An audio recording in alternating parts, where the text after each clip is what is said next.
The holiday frenzy is finally upon us, and now is the time to buckle down and sell, sell, sell. But with increased volume comes increased headaches, with the inevitable delayed or disappearing packages, or worse yet, the dreaded open box or envelope. Sadly, these things happen, but there are steps you can take to keep these delays and losses to a minimum. This one is especially important for USPS users. The temptation to just drop and dash can be pretty overwhelming, especially in the holiday season when you have better things to do. The problem is if one of those packages in your bag of goodies falls through the cracks and does not get scanned, you have a big problem. No scan greatly increases the likelihood of that package simply disappearing, never to be seen again. If you're lucky, it could be discovered and scanned days later, causing delays. So what's the solution? Get a scan. Are you a high-volume seller with dozens or hundreds of packages a day? Print a scan form. That's one scan for all of your bundles of holiday joy.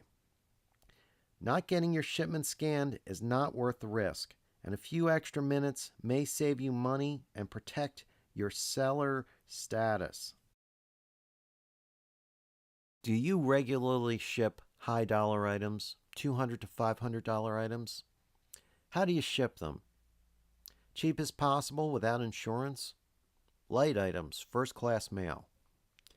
This is an example of the old expression, penny wise, pound foolish.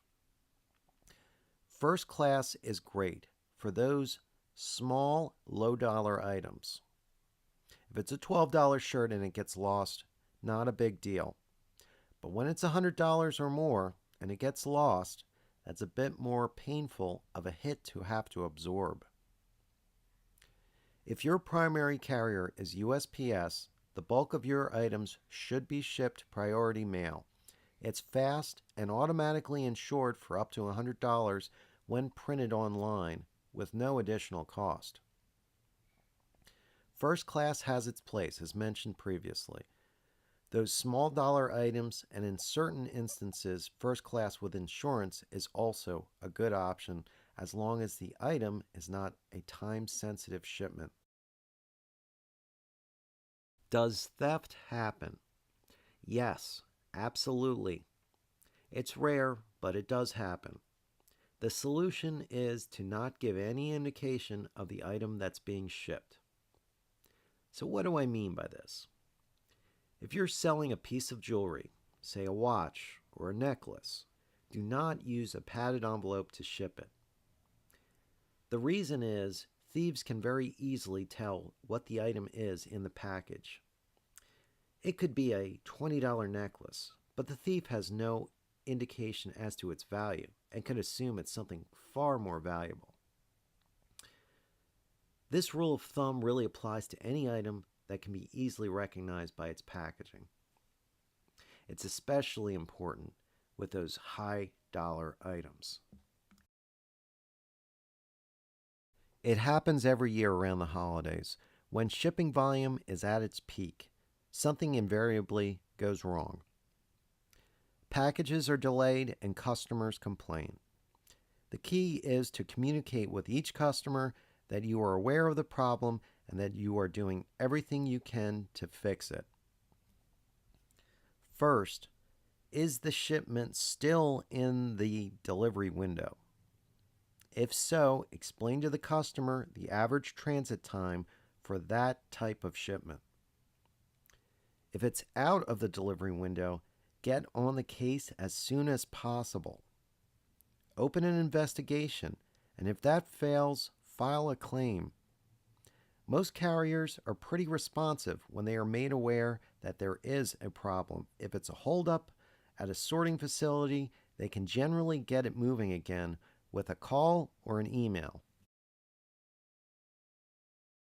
Care is frequently the first thing sacrificed in the holiday rush, so make sure your packaging can survive some added abuse.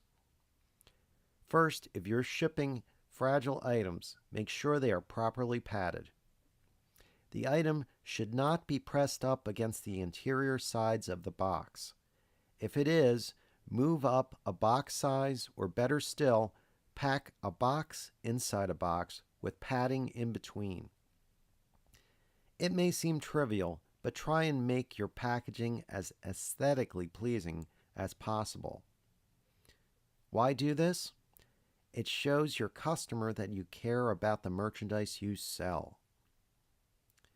Even if the package is beaten to death by your carrier in transit, the customer will see you did everything you could do to ensure a positive buying experience. People do notice these little details, and they do appreciate them.